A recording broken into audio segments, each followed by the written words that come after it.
Hello student, physics guidance চ্যানেলে সবাইকে স্বাগতম।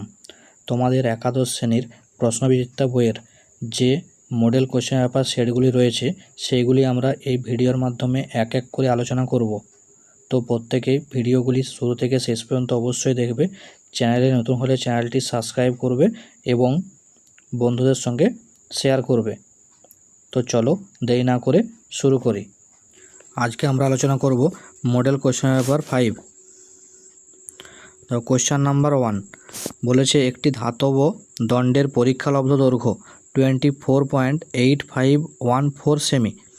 এই মানটি 3 তাৎপর্যপূর্ণ অঙ্ক সংখ্যায় আসন্ন মানে হবে কোনটা? তাহলে এখানে দেখো আমাদের সংখ্যাটা কি দেওয়া আছে, সংখ্যাটা দেওয়া আছে 24.8514। বার করতে বলেছে 3 তাৎপর্যপূর্ণ সংখ্যায় কত হবে। তাহলে আমাদের সংখ্যা রাখতে হবে এখানে 3টে। তাহলে আমরা যদি সংখ্যা রাখি 3টা তাহলে আসছে 24.8। তাহলে আমাদের বাদ দিতে হচ্ছে কোনটা, 514।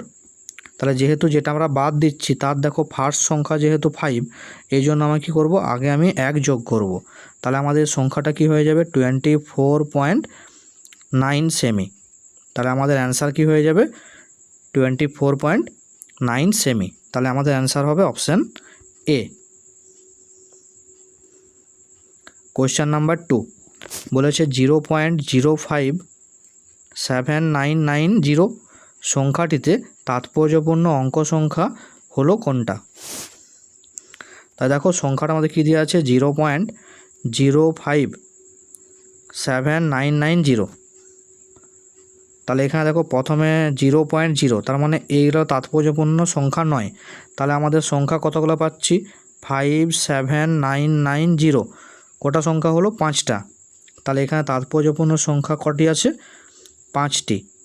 তাহলে আমাদের অ্যান্সার হয়ে যাবে কি অপশান বি 5। কোয়েশ্চেন নাম্বার 3 বলেছে একটি পরীক্ষায় এ বি সি ডি এই 4টি রাশির শতকরা ত্রুটি যথাক্রমে 1%, 2%, 3%, 4%। তাহলে পি সমান যদি A cube B square by CD হয় তাহলে এই রাশিটির শতকরা ত্রুটি কত হবে? তাহলে দেখো আমাদের কি দেওয়া আছে, পি সমান দেওয়া আছে A cube B square by CD. তাহলে আমরা যদি সূত্র বসিয়ে নিই ডেল পি বাই পি সমান, তাহলে এ কিউব আছে তাহলে আমরা এখানে লিখব 3 delta A by A plus B স্কোয়ারের জায়গায় আমরা কি লিখব এখানে 2 ডেল্টা বি বাই বি, আর সি এর জন্য আমরা লিখব ডেল্টা সি বাই সি, আর ডি এর জন্য লিখব আমরা ডেল্টা ডি বাই ডি। এবার এদের মানগুলো বসিয়ে দেবো। দেখো এ নির্ণয় ত্রুটি বলেছে 1%, তার মানে ডেল্টা এ বাই এ হচ্ছে আমাদের 1%। আর বি নির্ণয় ত্রুটি বলেছে 2%, তাহলে ডেল্টা বি বাই বি হচ্ছে 2%। সি নির্ণয়ে বলেছে 3%, তাহলে ডেল্টা সি বাই সি 3%। আর ডি নির্ণয়ে বলেছে 4%, তাহলে ডেল্টা ডি বাই ডি হচ্ছে 4%। তাহলে মানগুলো দেখো বসিয়ে নেওয়ার পর আমরা পাচ্ছি 14%। তাহলে আমাদের অ্যান্সার হয়ে যাবে কি অপশান ডি। কোয়েশ্চেন নাম্বার 4 বলেছে সুষম ত্বরণে গতিশীল কণার টি-তম সেকেন্ডে অতিক্রান্ত দূরত্ব এস টি সমান 3 + 2t হলে কণাটির প্রাথমিক বেগ কত হবে? তাহলে আমাদের কি দেওয়া আছে, দেওয়া আছে এস টি সমান 3 + 2t। তাহলে আমরা এটাকে লিখছি এভাবে এস টি সমান 4 - 1 + 2t। তাই 3টাকে আমরা এখানে কী লিখলাম 4 - 1-এ। এবার এটাকে আমি দেখব সাজিয়ে লিখি, তাহলে দেখো আসবে এস টি সমান 4 + হাফ ইন্টু 2 ব্র্যাকেটের মধ্যে 2t - 1। দেখো আমরা এই লাইনটাকে এইভাবে লিখতে পারি। এবার দেখো আমরা শেষ যে লাইনটা পেলাম সেটা হচ্ছে এই যে এস টি সমান U plus half A into 2t - 1। এই সমীকরণের সাথে মিল পাচ্ছি আমরা। তার মানে এখানে দেখো এই যে ইউ এর জায়গায় কত এসছে এখানে 4। তাহলে আমরা কি বলবো প্রাথমিক বেগ হচ্ছে কত 4। তাহলে আমাদের অ্যান্সার হয়ে যাবে কি অপশান বি 4 একক। কোয়েশ্চেন নাম্বার 5 বলেছে বাহ্যিক কোনো বলের প্রভাবমুক্ত ত্রিমাত্রিক দেশে গতিশীল একটি কণার গতি হলো কোনটা? তাহলে যে কোনো কণা ধরো যদি গতিশীল থাকে তাহলে সে একটা লাইন বরাবর গতিশীল থাকবে, আর এর উপর কোনো বাহ্যিক বল ক্রিয়া করছে না। এফ সমান হচ্ছে 0। তার মানে বস্তুটা যে পথে চলছিল সেই পথেই চলবে, তার মানে বস্তুটার গতি কেমন থাকবে? একমাত্রিক থাকবে। তাহলে আমাদের অ্যান্সার হয়ে যাবে এখানে কি? অপশান এ, একমাত্রিক। কোয়েশ্চেন নাম্বার 6 দেখো বলেছে একটি বস্তু কণা ত্রিমাত্রিক গতিতে সঞ্চারণশীল হলে বিবৃতি 1 কি বলেছে? শূন্য দ্রুতি সম্পন্ন বস্তুর ত্বরণ সেই মুহূর্তে শূন্য নাও হতে পারে। বিবৃতি 2 বলেছে বস্তুটি দ্রুতি শূন্য হলে বেগ শূন্য নাও হতে পারে। তাহলে একটাতে কি বলেছিল? যে দ্রুতি যদি শূন্য হয় তাহলে ত্বরণ শূন্য নাও হতে পারে, আর 2তে বলেছিল দ্রুতি শূন্য হলে বেগ শূন্য নাও হতে পারে। দেখো আমরা কি জানি? আমরা জানি যে কোনো বস্তুকে উল্লম্বভাবে উপরের দিকে যদি ছুড়ে দেওয়া হয় তাহলে সর্বোচ্চ উচ্চতায় বস্তুটির দ্রুতি বা বেগ কি হয়? শূন্য হয়। কিন্তু তখন বস্তুটির উপর অভিকর্ষীয় ত্বরণ ক্রিয়াশীল থাকে। তাহলে আমরা কি দেখলাম? বস্তুর দ্রুতি বা বেগ যদি শূন্য হয় তখন তার মধ্যে ত্বরণ থাকতে পারে। তার মানে দেখো আমাদের এখানে যে অপশান বিবৃতি 1 এটা আমাদের সঠিক দেওয়া আছে। এবার দেখো বিবৃতি 2 এর জন্য আমরা দেখে নিই যে কোনো বস্তুর গড় বেগ শূন্য হলেও গড় দ্রুতি শূন্য নাও হতে পারে, কারণ সরণ শূন্য হলেও দূরত্ব শূন্য নাও হতে পারে, কিন্তু দ্রুতি শূন্য হলে বেগও শূন্য হবে। কারণ কি? দূরত্ব শূন্য হলে সরণ শূন্য হবেই। তার মানে আমরা কি দেখলাম? যে দ্রুতি যদি আমাদের শূন্য হয় তাহলে বেগও আমাদের শূন্য হয়। তাহলে আমাদের দেখো এখানে কি দেওয়া ছিল? আমাদের এখানে দেওয়া ছিল দ্রুতি শূন্য হলে বেগ শূন্য নাও হতে পারে। তার মানে আমাদের বিবৃতি 2টা ভুল দেওয়া আছে। তাহলে আমাদের অ্যান্সার কি হয়ে যাবে এখানে? যে অপশান এ হয়ে যাবে। বিবৃতি 1 সত্য এবং বিবৃতি 2 হচ্ছে মিথ্যা।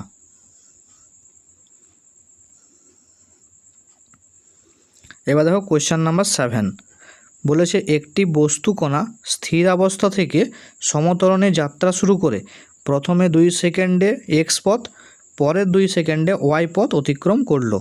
তাহলে এক্স ওয়াইয়ের মধ্যে সম্পর্ক কি? তাই দেখো একটা বস্তু কণা যখন যাত্রা শুরু করলো তখন তার প্রাথমিক বেগ আছে 0। তাহলে প্রথম 2 সেকেন্ডে সে এক্স পথ এসছে, পরের 2 সেকেন্ডে সে ওয়াই পথ গেছে। তাহলে আমরা যদি যে এস সমান ইউটি প্লাস হাফ এটি স্কোয়ার এই সূত্র অনুসারে যদি বসাই তাহলে ফার্স্ট কেস মানে প্রথম যে 2 সেকেন্ড সেটার জন্য আসছে কি? এক্স সমান half A into 2a square, কারণ এখানে ইউর মান তো 0। তাহলে দেখো এখান থেকে আমরা পেয়ে যাচ্ছি এক্স সমান 2a।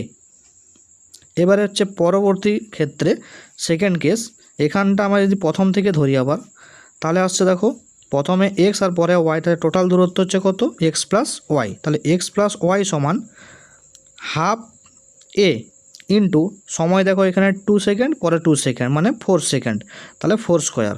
তাহলে এখান থেকে আমরা পেয়ে যাচ্ছি এক্স প্লাস ওয়াই সমান হচ্ছে 8a। তাহলে এখানে 2a মানে যদি এক্স হয় তাহলে 8a সমান কত হবে? 4x হবে। তাহলে এখানে বসিয়ে দিলাম এক্স প্লাস ওয়াই সমান হচ্ছে 4x। তাহলে এখানে আমরা পেয়ে যাচ্ছি ওয়াই সমান 3x। তাই দেখো আমাদের এটা অপশান এতে দেওয়া আছে। তাহলে অ্যান্সার হয়ে যাবে কি? অপশান এ, ওয়াই সমান 3x। কোয়েশ্চেন নাম্বার 8 বলেছে কোনো একটি মুহূর্তে 4টি কণা পি কিউ আর এস এর সরণ দেওয়া আছে যথাক্রমে, দেখো 4টা সমীকরণ বলে দেওয়া আছে পি কিউ আর এসের। বলেছে এদের মধ্যে কোনটি অসম ত্বরণে গতিশীল। তাহলে দেখো আমাদের যে সমীকরণগুলো এখানে দেওয়া আছে প্রত্যেকটা, আমরা সেই প্রত্যেকটা সমীকরণকে কী করব? অবকলন করে বেগ ত্বরণ এগুলো নির্ণয় করব। তাহলে দেখো যে প্রথম যে সমীকরণটা দেওয়া ছিল এক্স পি দেওয়া ছিল কি 3t square plus 5t minus 9। তাহলে এখানে আমরা যখন বেগ বার করলাম তাহলে এটাকে অবকলন করলাম টি এর সাপেক্ষে। তাহলে অবকলন করলে আমরা কি পাচ্ছি? 3t স্কোয়ারের জন্য পাচ্ছি 6t, আর 5tর জন্য পাচ্ছি আমরা 5, 9-এর জন্য 0 আসবে। এবার এটাকে আমরা যদি অবকলন করি তাহলে পাবো ত্বরণ। তা ত্বরণ সমান 6t এর জন্য আসছে 6, 5 জন্য আসছে 0। তাহলে দেখো এখানে ত্বরণের মান 6 এসছে, মানে একটা সংখ্যা এসছে, তার মানে ত্বরণের মান ধ্রুবক। তাহলে আমাদের এখানে জানতে চাইছে অসমত্বরণ, তার মানে পিটা অসমত্বরণ হচ্ছে না, সমত্বরণ হচ্ছে, তাহলে আমাদের পি অপশানটা হবে না। তার মানে দেখো আমাদের অপশান এতে পি আছে, এটাও হবে না, অপশান বিতে পি আছে, এটাও হবে না। এবার তাহলে আমরা কিউটাকে চেক করব। তাহলে কিউ দেখো, কিউ সমান দেওয়া ছিল কত, 5t³ plus 9t² minus 3t plus 6।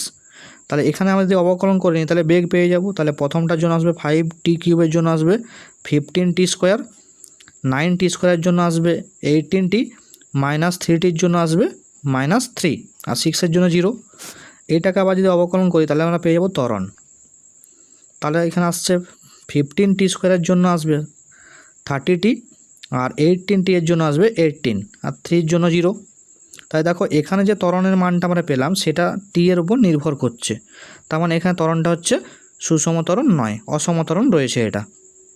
তাহলে আমরা পেয়ে গেলাম, দেখো অপশান সিতে দেওয়া আছে কিউটা হচ্ছে কি অসম ত্বরণ। আর বাকিগুলো দেখো আমরা যদি চেক করে নিতাম, 8টা দেখো আমরা যেটা পাচ্ছি বেগের মান 0 আসছে, আর যখন আমরা এসটা বার করছিলাম তখন দেখো বেগের মান 2 আসছে আর ত্বরণের মান 0 হয়ে যাচ্ছে। তার মানে এখানে দেখো শুধুমাত্র অপশান সি মানে কিউটা আসছে অসম ত্বরণ। তাহলে অ্যান্সার আমাদের হয়ে যেত কি কিউ।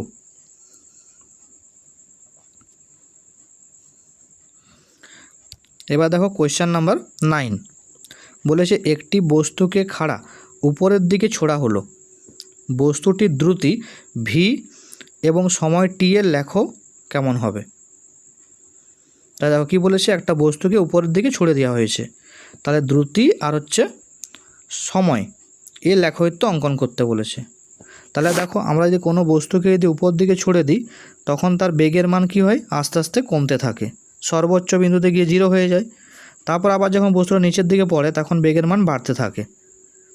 তাহলে প্রথমে বেগের মানটা কমবে, কমতে কমতে 0 হবে, তারপরে বেগের মানটা আরও বাড়তে থাকবে। তাই দেখো আমাদের অপশান সি যেটা দেওয়া আছে, তাহলে এখানে দেখো বেগের মান আস্তে আস্তে কমছে, কমতে কমতে একটা সময় 0-তে এলো, তারপরে বেগের মানটা আরও বাড়ছে। তাহলে অপশান সি হয়ে যাবে আমাদের সঠিক অ্যান্সার। এবার দেখো এটা তোমার যদি দ্রুতির পরিবর্তে তোমাদের বেগ সময় লেখচিত্র দেওয়া থাকতো তাহলে তার গ্রাফটা কেমন হতো, এটাও দেখে রাখবে, পরীক্ষা দেওয়ার সময় আসে। তাহলে যদি দ্রুতি সময়ের পরিবর্তে বেগ সময় দেওয়া থাকতো তাহলে লেখচিত্রটা কেমন হতো। তাহলে দেখো লেখচিত্রটা আমাদের এটা হতো। তাহলে প্রথমে মানটা কমতে কমতে 0-তে আসতো, তারপরে আস্তে আস্তে নেগেটিভে চলে যেত। এটা কেন হচ্ছে, কারণ বেগ হচ্ছে একটা ভেক্টর রাশি, এর নির্দিষ্ট একটা অভিমুখ আছে, ওই জন্য একটা নির্দিষ্ট অভিমুখে সে ক্রিয়া করবে। তাহলে এখানে প্রথমে বেগের মানটা কমছে, তারপর যেটা বাড়ছে সেটাকে আমরা নেগেটিভ ধরছি, যেহেতু উল্টো দিকে হচ্ছে এটা, ওই জন্য নেগেটিভের দিকে চলে যাচ্ছে এটা। তাহলে এটা যদি বেগ সময় বলতো তাহলে গ্রাফটা এরকম হতো।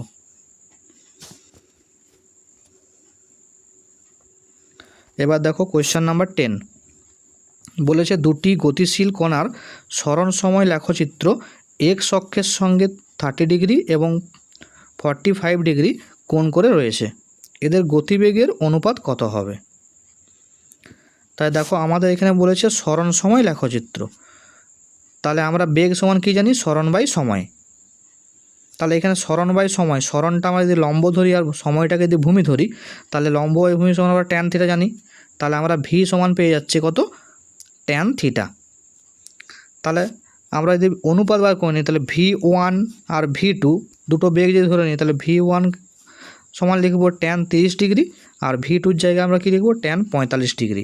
কোণগুলো যেহেতু বলেছিল 30 আর 45, এবার ট্যান 30-এর মান আমরা কত জানি, 1/√3, আর ট্যান 45-এর মান হচ্ছে কত, 1। তাহলে এটা থেকে আমরা পেয়ে যাচ্ছি দেখো 1/√3। তাহলে আমাদের অ্যান্সার হয়ে যাবে কি অপশান ডি, 1/√3। কোয়েশ্চেন নাম্বার 11 বলেছে একটি কণার গড় বেগ ও তাৎক্ষণিক বেগ সমান, তাহলে বস্তুটি ড্যাশ গতিশীল হবে। কি বলেছিল, গড় বেগ আর তাৎক্ষণিক বেগ সমান। দেখো আমরা জানি এই যে ক্ষুদ্রাতি ক্ষুদ্র সময়ে গড় বেগই হলো বস্তুর তাৎক্ষণিক বেগ, মানে অতি ক্ষুদ্র সময়ে যেটা গড় বেগ সেটাই হচ্ছে বস্তুর তাৎক্ষণিক বেগ। তাহলে কোনো বস্তুকণা যদি একটি নির্দিষ্ট দিকে সমান সময় অবকাশে সমান পথ অতিক্রম করে অর্থাৎ সমবেগে চলে, তাহলে তার গড় বেগ ও তাৎক্ষণিক বেগ কী হয়? সমান হয়। তাহলে গড় বেগ আর তাৎক্ষণিক বেগ কখন সমান হয়? যখন বস্তুটা হচ্ছে কি সমবেগে চলে। তাহলে আমাদের এখানে অ্যান্সার কি হয়ে যাবে? অপশান এ। তাহলে সমবেগে যখন চলবে তখন তার গড় বেগ আর তাৎক্ষণিক বেগ কী হয়ে যাবে? সমান চলে আসবে।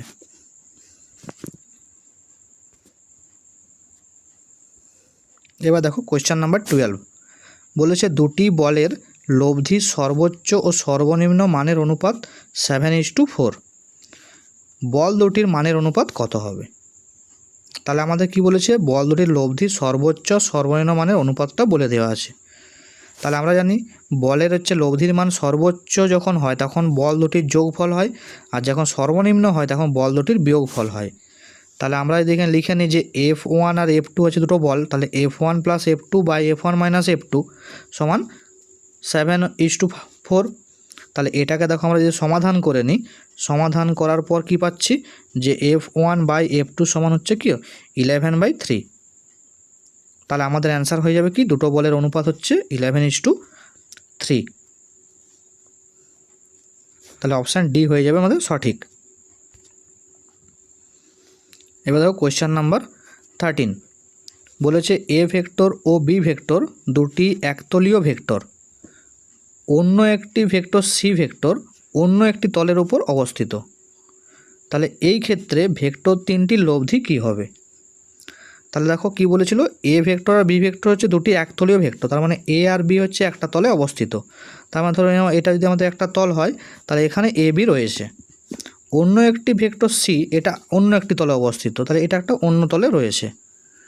তাহলে এক্ষেত্রে ভেক্টর তিনটির লব্ধি কী হবে? তাহলে দেখো যে অপশানগুলো দেওয়া ছিল এই অপশান অনুযায়ী এখানে বলেছে 0 হতে পারে, অপশান বি বলেছে। তাহলে যেহেতু এটা আর এটা আলাদা আলাদা তলে রয়েছে তাহলে 0 কখনোই তারা হতে পারে না। 0 হতে গেলে একটা তলেই থাকতে হবে এবং সব লব্ধিগুলোর মান কি হতে হবে? এখানে ক্যান্সেল হতে হবে, তাহলে এটা আমাদের হবে না। এবার দেখো অপশান সি কি বলেছিল যে এ ভেক্টর ও বি ভেক্টর এর তলে অবস্থিত।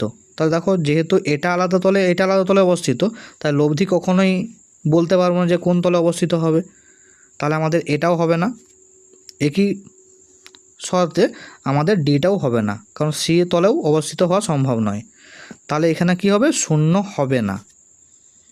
এই অ্যান্সারটা আমাদের হয়ে যাবে। তাহলে অপশান এ হয়ে যাবে আমাদের সঠিক। এবার দেখো কোয়েশ্চেন নাম্বার 14 বলেছে এ ভেক্টর ও বি ভেক্টর দুটি ভেক্টর হলে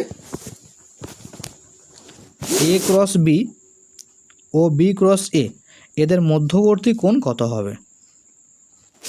তাহলে দেখো যদি আমাদের এ ভেক্টর আর বি ভেক্টর যদি এভাবে কাজ করে তাহলে তাদের হচ্ছে কি ক্রস গুণফল কাজ করবে উপর দিকে এ ক্রস বি, এবং বি ক্রস এ কাজ করবে ঠিক তার অপোজিটে।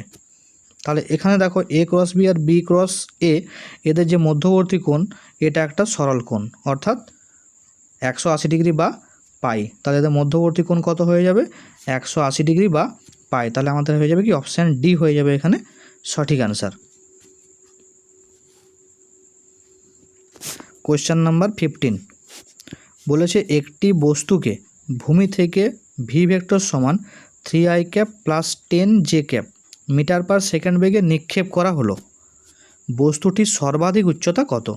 এখানে জি ধরতে বলেছে কত? 10 মিটার পার সেকেন্ড স্কোয়ার। তাহলে দেখো আমাদের ভি ভেক্টর সমান কী দেওয়া আছে? 3i cap plus 10j cap. তাহলে আমরা যদি লিখে নিই এটাকে ভি ভেক্টর সমান vxi cap plus vy j cap, তার মানে এখানে vx এর ভ্যালু হচ্ছে 3 আর vy এর ভ্যালু হচ্ছে আমাদের 10। তাহলে বার করতে বলছে সর্বাধিক উচ্চতা। তাহলে সর্বাধিক উচ্চতা আমাদের উপর দিকে পাবো, তার মানে এখানে y এর ভ্যালুটা নেব।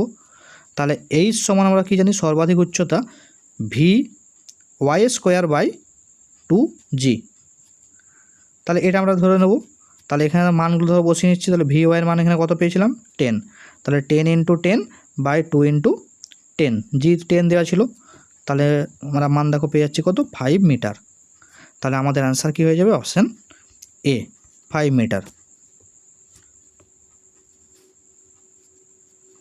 কোয়েশ্চেন নাম্বার 16, বিবৃতি এ দেখো কি বলেছে, বলেছে সুষম গতিবেগে চলমান একটি বস্তুর ত্বরণ 0।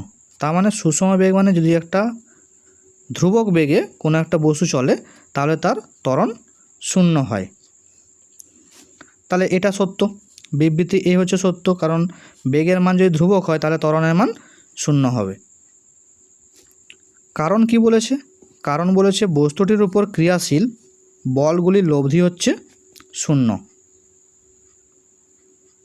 দেখো আমরা নিউটনের যে সূত্র সেখানে কি পড়েছিলাম, সেখানে পড়েছিলাম বাইরে থেকে কোনো বল যদি প্রযুক্ত না হয় তাহলে স্থির বস্তু চিরকাল স্থির থাকবে এবং গতিশীল বস্তু চিরকাল একই বেগে একই সরেখা বরাবর গতিশীল থাকবে।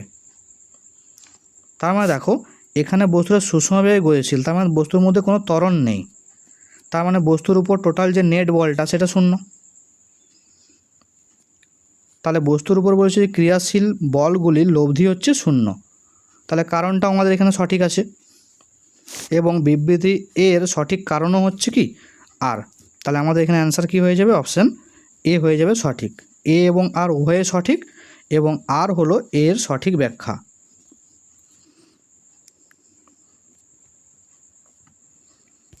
কোয়েশ্চেন নাম্বার 17, বলেছে 3 কেজি এবং 2 কেজি ভরের দুটি ব্লক একটি ঘর্ষণহীন টেবিলের ওপর পরস্পরের সংস্পর্শে আছে। 3 কেজি ভরের ব্লককে 5 নিউটন অনুভূমিক বল প্রয়োগ করা হলে 2 কেজি ভরের ব্লকটি কত বল অনুভব করবে। তাহলে এবার দেখো এখানে যে দুটো বস্তু পরস্পরের সংস্পর্শে আছে দুটো বস্তুর ভর কত 3 কেজি আর 2 কেজি, আর কত বল প্রয়োগ করা হয়েছে 5 নিউটন। তাহলে আমরা এখান থেকে পেয়ে যাব সংস্থার ত্বরণ হচ্ছে কত, এ সমান প্রযুক্ত বল বাই মোট ভর। তাহলে আমরা পেয়ে যাচ্ছে দেখো 5/3 + 2 সমান হচ্ছে কি 1 মিটার/সেকেন্ড স্কোয়ার। এবারে বলেছিল কি 2 কেজি ভরের ব্লকটি কত বল অনুভব করবে। তাহলে 2 কেজি ভরের ব্লকটি বলেছে কত বল অনুভব করবে, তাহলে আমরা পেয়ে যাব 2 কেজি ভরের ব্লকটি যে বল অনুভব করবে তা হলো, তাহলে ভর হচ্ছে কত 2 কেজি আর ত্বরণ কত পেয়েছিলাম 1, তাহলে পেয়ে যাচ্ছে কত 2 নিউটন। তাহলে আমাদের অ্যান্সার হয়ে যাবে কি অপশান ডি 2 নিউটন। এবার দেখো একটা অনুচ্ছেদ দেওয়া আছে, অনুচ্ছেদটা কি বলেছে, বলেছে এম ভর সম্পন্ন একটি লোক যখন ভূমির উপর দাঁড়িয়ে থাকে তখন তার ওজনের জন্য ভূমির উপর একটি নিম্নমুখী বল mg প্রযুক্ত হয়। নিউটনের তৃতীয় গতিসূত্র অনুযায়ী ভূমিও লোকটির উপর সমমানের লম্ব প্রতিক্রিয়া বল n প্রয়োগ করে। স্থির লিফটে দাঁড়িয়ে থাকা লোকটির ওপর নিম্নমুখী আকর্ষণ বল প্রকৃত ওজন w সমান হচ্ছে mg। লিফটের ঊর্ধ্বমুখী লব্ধি বল সমান হচ্ছে আপাত ওজন, সেটা হচ্ছে n। তাহলে এই অনুচ্ছেদটা আমাদের দেওয়া আছে। এখান থেকে বলেছে 18 এবং 19 নম্বর প্রশ্নের উত্তর দিতে হবে। তো দেখো 18-19 নম্বর প্রশ্নটা কি দেওয়া আছে। তাহলে 18 নম্বর প্রশ্ন বলেছিল লিফটটি এ ত্বরণ নিয়ে উপরে উঠতে শুরু করলে লোকটির আপাত ওজন কত হবে। তাই দেখো এটা যদি আমাদের একটা লিফট হয় আর লিফটের মধ্যে একজন ব্যক্তি রয়েছে, তাহলে ব্যক্তির ভর যদি m হয় তাহলে তার ওজন হয়ে যাবে mg আর লম্ব প্রতিক্রিয়া বল হয়ে যাবে n। এবার আমাকে বলেছিল লিফটটি এ ত্বরণ নিয়ে উপরে উঠছে, তাহলে লিফটটি যদি এ ত্বরণ নিয়ে উপরে ওঠে তাহলে আমরা এখানে নেট বল কত পাবো, যেহেতু উপরে উঠছে তাহলে মানে হচ্ছে কি লম্ব প্রতিক্রিয়াটা বেশি আর ওজনটা কম, তাহলে আমরা নেট বল পেয়ে যাব n - mg সমান ma নিউটনের দ্বিতীয় সূত্র অনুসারে। তাহলে এখান থেকে আমরা n সমান পেয়ে যাচ্ছি দেখো ma + mg, এখান থেকে mgটা কমন নিয়ে নিলাম, তাহলে a/g + 1 আর mg মানে হচ্ছে w, তাহলে w সমানে পেয়ে যাচ্ছি a/g + 1। তাহলে আমাদের দেখো অ্যান্সার হয়ে যাচ্ছে কি অপশান সি w ব্র্যাকেটের মধ্যে 1 + a/g। এবার দেখো 19-এর প্রশ্ন কি বলেছিল, 19-এর প্রশ্ন বলছে লিফটটি যখন অবাধে নিচের দিকে নামে তখন লোকটির আপাত ওজন কত হবে।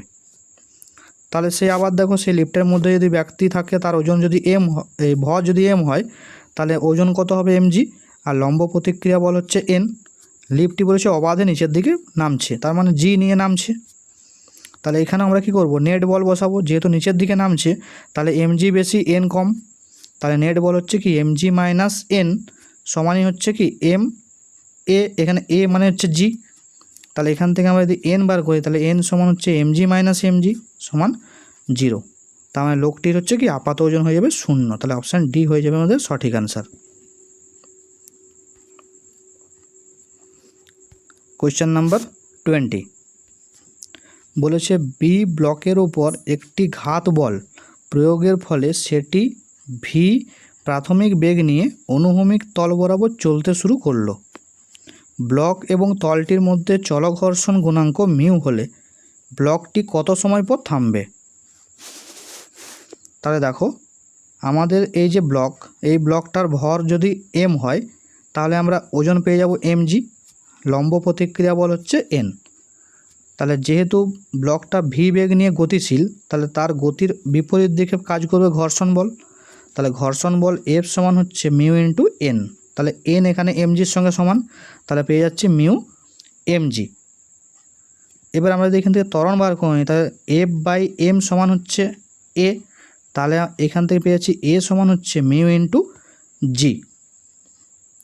এবার আমরা সূত্র পড়েছিলাম v সমান u প্লাস at, তাহলে এখানে বসাচ্ছি যে অন্তিম বেগ ভি ড্যাশ সমান ইউ মাইনাস এটি, যেহেতু এখানে বলেছিল যে ব্লকটা স্থির হয়ে যাবে তার মানে মন্দন সৃষ্টি হবে, ওই জন্য সূত্রটা আমরা মাইনাসে বসালাম।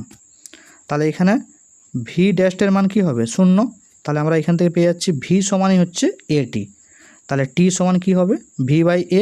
এবারে এ যে মানটা আমরা পেয়েছিলাম সেটা এখানে বসিয়ে নেব, তাহলে পেয়ে যাচ্ছি কত, টি এর মান হচ্ছে v/μg।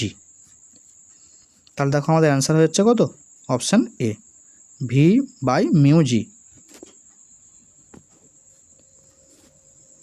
কোয়েশ্চেন নাম্বার 21 বলেছে একটি বস্তুর ওপর অন্য একটি বস্তু গতিশীল,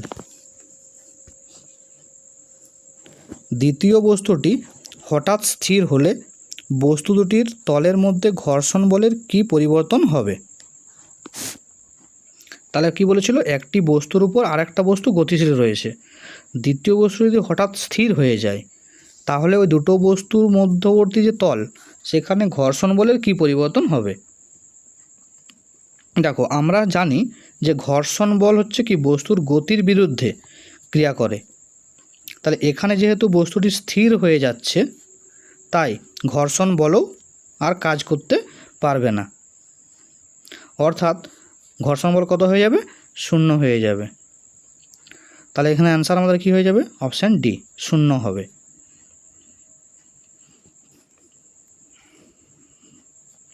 কোয়েশ্চেন নাম্বার দেখো 22 বলেছে একটি চাকা মাটির উপর দিয়ে না পিছলে গড়িয়ে যাচ্ছে, কোনো এক মুহূর্তে মাটির সঙ্গে পি বিন্দুতে এটি স্পর্শ করেছে, চাকাটি অর্ধেক পাক আবর্তন করলে পি বিন্দুর সরণ কত হবে। আর ব্যাসার্ধ এখানে দেওয়া আছে 1 মিটার। তাই দেখো আমাদের ধরে নাও এটা হচ্ছে চাকার হচ্ছে পি বিন্দুটা হচ্ছে ভূমিস্পর্শ করে রয়েছে, এবার এটা কিছুটা গড়িয়ে গেল, মানে হাফ গড়িয়ে গেছে, তাহলে হাফ যদি গড়িয়ে যায় তাহলে পি অবস্থান আর উপরটা যদি আমরা কিউ অবস্থান ধরি তাহলে হাফ গড়িয়ে গেলে নিচে চলে আসবে কিউ, উপরে চলে আসবে পি। তার মানে পি বিন্দুর দেখো আমাদের আদি বিন্দু হচ্ছে এটা আর অন্তিম বিন্দু হচ্ছে এটা, তাহলে আদি বিন্দু আর অন্তিম বিন্দুর মধ্যে যে রেখা তাকে আমরা বলি সরণ, তাহলে আমাদের বার করতে হবে এটা। তাহলে যেহেতু এটা অর্ধেকটা গড়িয়ে গেছে তাহলে পুরো বৃত্তটার পরিধি হচ্ছে 2πr, তাহলে অর্ধেকটার জন্য কত হবে πr, তাহলে এখান থেকে পি থেকে কিউ পর্যন্ত যে ডিস্টেন্স সেটা হচ্ছে আমাদের πr, আর আমাদের এই ব্যাসটা দেওয়া ছিল কত, ব্যাসটা হচ্ছে 2r, তাহলে আমরা এখান থেকে পেয়েছি দেখো সরণ সমান √πr² প্লাস হচ্ছে 2r²। তাহলে এখান থেকে আমরা r² বাইরে চলে গেল, আর হয়ে গেল, তাহলে পেয়ে যাচ্ছি √π² প্লাস 4। তাহলে আর এর মানে আমাদের 1 দেওয়া ছিল, তাহলে আমরা আর এর জায়গায় 1 বসিয়ে নিলে পেয়ে যাব √π² প্লাস 4। তাহলে এত মিটার। তাহলে আমাদের অ্যান্সার হয়ে যাবে কি option D, pi square plus 4 root over of.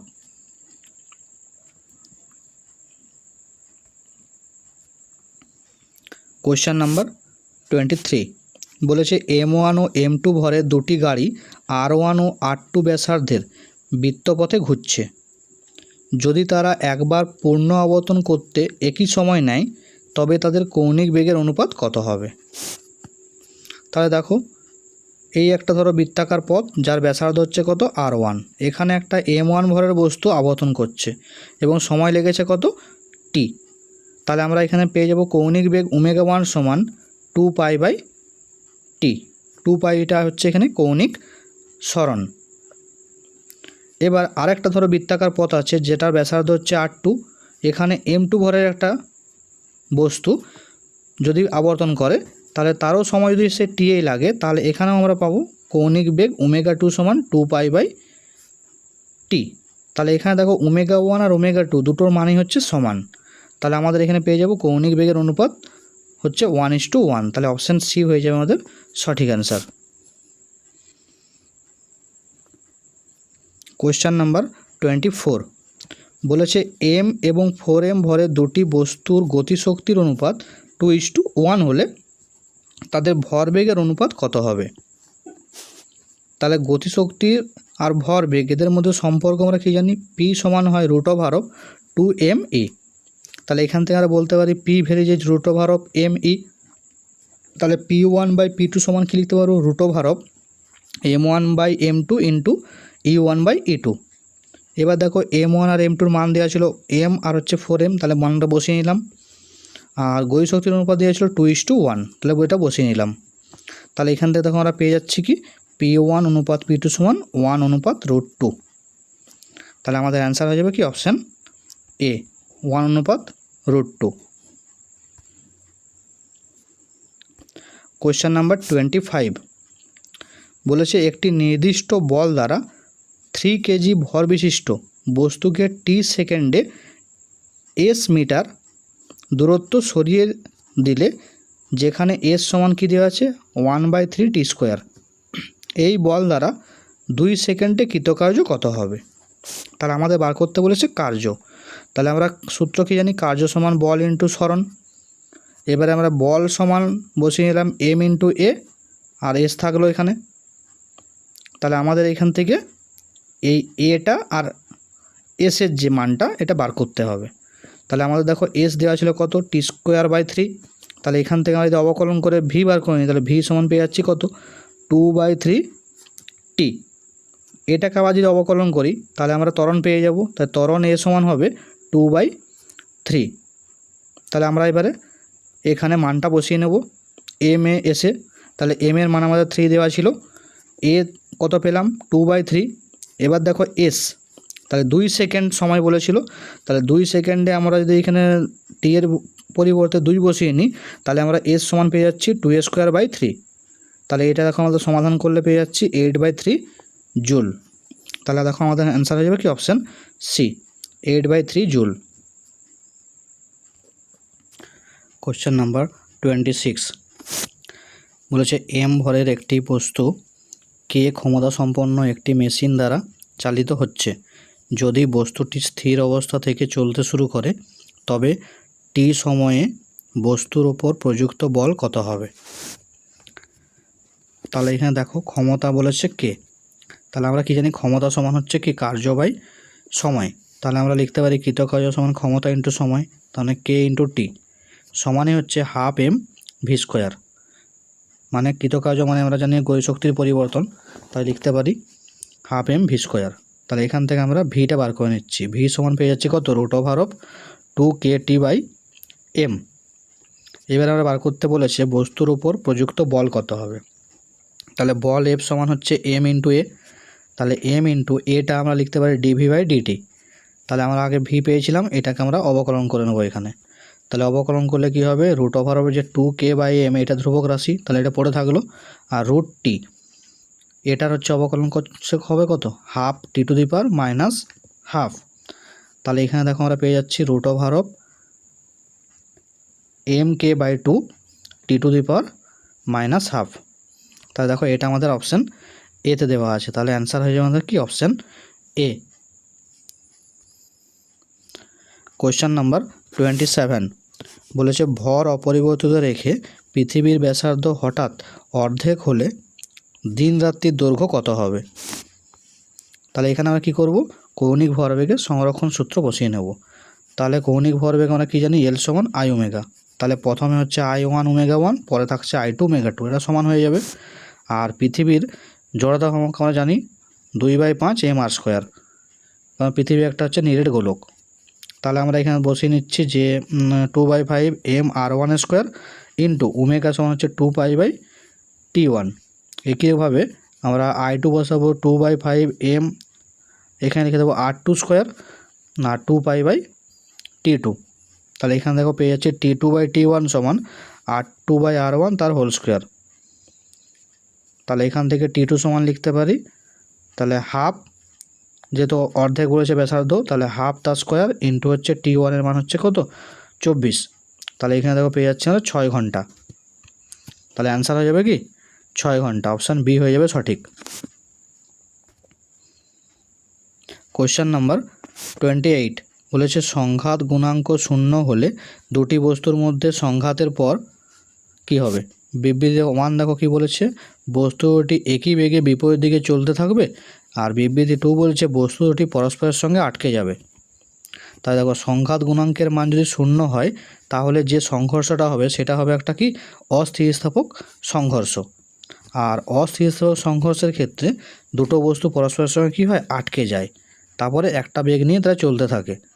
তাহলে এখানে দেখো বিবৃতি 2 বলেছিল দুটি বস্তু পরস্পরের সঙ্গে আটকে যাবে, তাহলে বিবৃতি 2টা আমাদের সঠিক দেওয়া আছে। আর বিবৃতি 1 বলেছিল দুটি বস্তু একই বেগে বিপরীত দিকে চলতে থাকবে, তাহলে এটা আমাদের এখানে হবে না, এটা ভুল আছে। তাহলে বিবৃতি 1টা এখানে ভুল। তাহলে আমাদের কি হয়ে যাবে অ্যান্সার, যে বিবৃতি 1 হচ্ছে মিথ্যা, বিবৃতি 2 হচ্ছে সত্য। তার মানে দেখো অপশান বি হয়ে যাবে সঠিক, বিবৃতি 1 মিথ্যা, বিবৃতি 2 হচ্ছে সত্য। কোয়েশ্চেন নাম্বার 29 বলেছে দেখো একটি আর ব্যাসার্ধের ধাতব চাকতির শেষ প্রান্ত থেকে আর ব্যাসের একটি চাকতি কেটে নেওয়া হলো, অবশিষ্ট অংশের ভর কেন্দ্র কোথায় হবে। দেখো এটার জন্য আমাদের একটা সূত্র রয়েছে, তাহলে সূত্রটা আমরা এখানে মনে রাখবো। তাহলে এখানে দেখো যে ছবিটা আছে, ছবির মধ্যে যে জিটা আছে, এই জিটা হচ্ছে বড় চাকতির হচ্ছে ভর কেন্দ্রের অবস্থান, ও পয়েন্টটা হচ্ছে ছোট যে চাকতিটা রয়েছে যেটা কেটে নেওয়া হয়েছে তার ভর কেন্দ্রের অবস্থান, আর G1টা হচ্ছে কেটে নেওয়ার পর বড় চাকতিটার ভর কেন্দ্রের অবস্থান। তাহলে আমাদেরকে বার করতে বলেছে ভর কেন্দ্রের সরণ কত হবে, তার মানে G থেকে G1 এর দূরত্ব কত হবে। তাহলে এটার জন্য আমরা যে সূত্রটা মনে রাখবো সেই সূত্রটা হচ্ছে G1 সমান, তাহলে যে ছোট যে চাকতিটা তোমার দেওয়া ছিল সেই ছোট চাকতিটা হচ্ছে ব্যাসার্ধের হচ্ছে স্কোয়ার নেব, তার মানে OM তার স্কোয়ার বাই বড় চাকতির ব্যাসার্ধের স্কোয়ার, তার মানে GM তার স্কোয়ার মাইনাস ছোট চাকতির ব্যাসার্ধের স্কোয়ার ইন্টু বড় চাকতির ভরকেন্দ্র থেকে ছোট চাকতির ভরকেন্দ্রের দূরত্ব। তাহলে এবার দেখো এদের যে মানগুলো আমাদের, তাহলে বড় চাকতির ব্যাস দেওয়া ছিল আমাদের, ব্যাসার্ধ দেওয়া ছিল আমাদের আর, তাহলে এখানে বসিয়ে নেব যে GM এর মান হচ্ছে আর ছোট চাকতির দেখো ব্যাসার্ধ পেয়ে যাচ্ছে এখানে r/2, যেহেতু ব্যাস দেওয়া আছে আর, তাহলে এখানে r/2 উপরে বসিয়ে দেবো OM এর মান, আর নিচেও দেখো বসিয়ে দেবো OM এর মান r/2। আর G থেকে O এর দূরত্ব হচ্ছে কত, বড় চাকতির ব্যাসার্ধ থেকে ছোট চাকতির ব্যাসার্ধটা মাইনাস করে নেব, তাহলে পেয়ে যাচ্ছি r - r/2। তাহলে মানগুলো আমরা সমাধান করে দেখো পাবো r/6, তার মানে কেন্দ্র থেকে r/6 দূরে সরে যাবে। তাহলে অ্যান্সার হয়ে যাবে কি অপশান ডি। কোয়েশ্চেন নাম্বার 30 বলেছে বস্তুকে সামান্য বিচ্যুত করলেও যদি ভূমি থেকে এর ভর কেন্দ্রের উচ্চতার কোনো পরিবর্তন না হয় তাহলে বস্তুটির সাম্য ড্যাশ থাকবে। তাই দেখো এই যে চিত্রটা আছে, এই চিত্রের ক্ষেত্রে দেখো একটা গোলক দেওয়া আছে, এই গোলকটাকে তুমি যদি সামান্য একটু বিচ্যুত করে দাও তাতেও কিন্তু দেখো ভর কেন্দ্রের যে উচ্চতা সেটার কোনো পরিবর্তন হচ্ছে না এবং ওই রকম বিচ্যুত অবস্থায় থেকে যাবে। তাহলে এরকম যে সাম্যাবস্থা তাকে আমরা কী বলি, নিরপেক্ষ সাম্যাবস্থা। তাহলে এখানে আমাদের অ্যান্সার কি হয়ে যাবে? অপশান বি, নিরপেক্ষ সাম্যাবস্থা। কোয়েশ্চেন নাম্বার 31 বলেছে একটি নিরেট গোলক এ এবং একটি ফাঁপা গোলক বি এর ভর ও বহিঃব্যাসার্ধ সমান, ব্যাস সাপেক্ষে এদের জড়তা ভ্রামক আই এ আর আই বি হলে কোনটা হবে? তাহলে দেখো, আমরা যদি নিরেট গোলকের ব্যাস সাপেক্ষে জড়তা ভ্রামক ধরি তাহলে আই এ সমান আমরা পাবো 2/5 mr²। আর ফাঁপা গোলকের যদি ব্যাস সাপেক্ষে জড়তা ভ্রামক বার করি তাহলে আই বি সমান পাবো 2/3 mr²। তাহলে এই দুটো মানের মধ্যে আমাদের বেশি কোনটা? 2/3 mr²। তার মানে হচ্ছে কি ফাঁপা গোলকের বক্রতা ফাঁপা গোলকের তোমার জড়তা ভ্রামক কী হয়ে যাবে? নিরেট গোলকের থেকে বেশি আসবে। তার মানে এখানে আই এর থেকে কী হবে? আই বিটা বড় হবে। তাহলে আমাদের অ্যান্সার হয়ে যাবে কি? Option C, I A less than এখানে আই বি। কোয়েশ্চেন নাম্বার 32 বলেছে একটি গ্যাস ভর্তি বেলুন যখন উপরের দিকে ওঠে তখন বিবৃতি 1 বলেছে স্থিতিশক্তি কমে কিন্তু গতিশক্তি বাড়ে। তাহলে এই বিবৃতিটা আমাদের এখানে সঠিক আছে, স্থিতিশক্তি কমে যায় আর গতিশক্তি বাড়তে থাকে। বিবৃতি 2 কী বলেছে দেখো, বলেছিল কৌণিক ভরবেগ বাড়ে কিন্তু রৈখিক ভরবেগ কমে।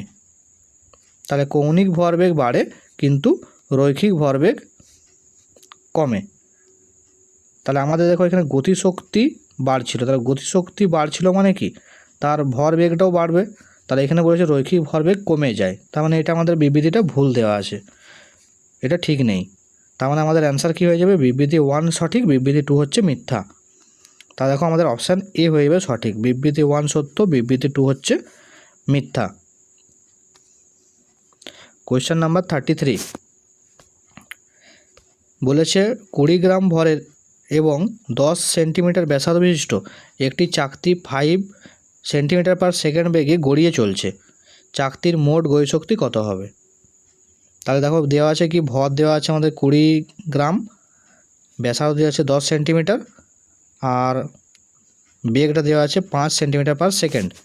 তাহলে আমরা জানি মোট গতিশক্তি সমান কী হয়? রৈখিক গতিশক্তি প্লাস হচ্ছে আবর্ত গতিশক্তি। তাহলে half M V square plus half I omega square. তাহলে হাফ এম ভি স্কোয়ারটা আমরা রেখে দিলাম। এবারে হাফ আই ওমেগা স্কোয়ার, এখানে দেখো আইটা হচ্ছে এটা চাকতির হচ্ছে কি জড়তা ভ্রামক আমরা জানি হাফ এম আর স্কোয়ার হয়। তাহলে আয়ের জায়গায় বসিলাম হাফ এম আর স্কোয়ার, আর ওমেগার সঙ্গে ভি এর কী সম্পর্ক? ভি সমান ওমেগা আর, তাহলে ওমেগা সমান হবে ভি বাই আর। তাহলে এখানে ওমেগা স্কোয়ার হয়ে যাবে V square by R square. তা দেখো দুটোকে আমরা যোগ করলে পেয়ে যাচ্ছি 3/4 এম ভি স্কোয়ার। এবার মানগুলো আমরা বসিয়ে নেব। এম এর মান 20 আর হচ্ছে কি ভি এর মান হচ্ছে 5 দেওয়া ছিল মানে 25। তাহলে মানগুলো বসানোর পর পাচ্ছি কত? 375। তাহলে অ্যান্সার কী হয়ে যাবে? অপশান এ, 375 আর্গ।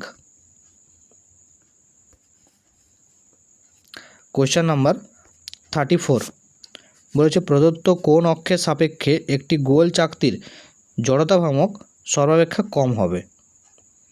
তাই দেখো আমাদের অপশান এতে দিয়েছিল তলের ওপর লম্ব ও কেন্দ্রগামী অক্ষের সাপেক্ষে। তাহলে দেখো এর সাপেক্ষে যদি আমরা বার করি তলের ওপর লম্ব এবং কেন্দ্রগামী অক্ষের সাপেক্ষে, তাহলে জড়তা ভ্রামক কত হয়? আই সমান half M R square. Option বিতে ছিল তলের সমান্তরাল কেন্দ্রবিন্দুগামী। তাহলে তলের সমান্তরাল কেন্দ্রবিন্দুগামী যদি হয় তাহলে আই সমান হয় 1/4 এম আর স্কোয়ার। তলের অপশান সি দেখো ছিল তলের উপর লম্ব স্পর্শক বরাবর, তা তলের উপর লম্ব স্পর্শক বরাবর যদি আই হয় তাহলে হয় 3/2 এম আর স্কোয়ার। আর অপশান ডিতে ছিল তলের সমান্তরাল স্পর্শক বরাবর, তাহলে তলের সমান্তরাল স্পর্শক বরাবর হয় আমাদের আই সমান 5/4 এম আর স্কোয়ার। তাই দেখো এই যে চারটা মান, এই চারটা মানের মধ্যে সব থেকে হচ্ছে কি কম কোনটা? তাহলে সব থেকে কম হচ্ছে এটা 1/4 এম আর স্কোয়ার। তার মানে অপশান বি হয়ে যাবে আমাদের কি সঠিক উত্তর। তলের সমান্তরাল কেন্দ্রবিন্দুগামী অক্ষের সাপেক্ষে কী হয়? জড়তা ভ্রামক সবচেয়ে কম হয়। কোয়েশ্চেন নাম্বার 35 বলছে যদি মেরু বরফ হঠাৎ গলে যায় তাহলে দিনের দৈর্ঘ্য কত হবে? তাহলে দেখো এই যে মেরু অঞ্চলের বরফ যদি গলে যায় তাহলে উৎপন্ন যে জল সেটা বিষুব অঞ্চলের দিকে কী হবে? সরে যাবে। অর্থাৎ এই জল পৃথিবীর ঘূর্ণন অক্ষ থেকে দূরে সরে যাবে, যার ফলে পৃথিবীর জড়তা ভ্রামক কী হবে? বৃদ্ধি পাবে। আর জড়তা ভ্রামক বৃদ্ধি পেলে আমরা জানি যে কৌণিক বেগ কমে যাবে। আর কৌণিক বেগ যদি কমে যায় তাহলে আমরা বলতে পারি দিনের দৈর্ঘ্যটা কী হবে, আগের থেকে বেড়ে যাবে। তার মানে আমাদের যে 24 ঘন্টার পরিবর্তে কী হবে, 24 ঘন্টা থেকে বেশি সময় লাগবে এখানে। তা দিনের দৈর্ঘ্য 24 ঘন্টা থেকে বেশি হয়ে যাবে। তাহলে অ্যান্সার দেখো অপশান বি হয়ে যাবে সঠিক।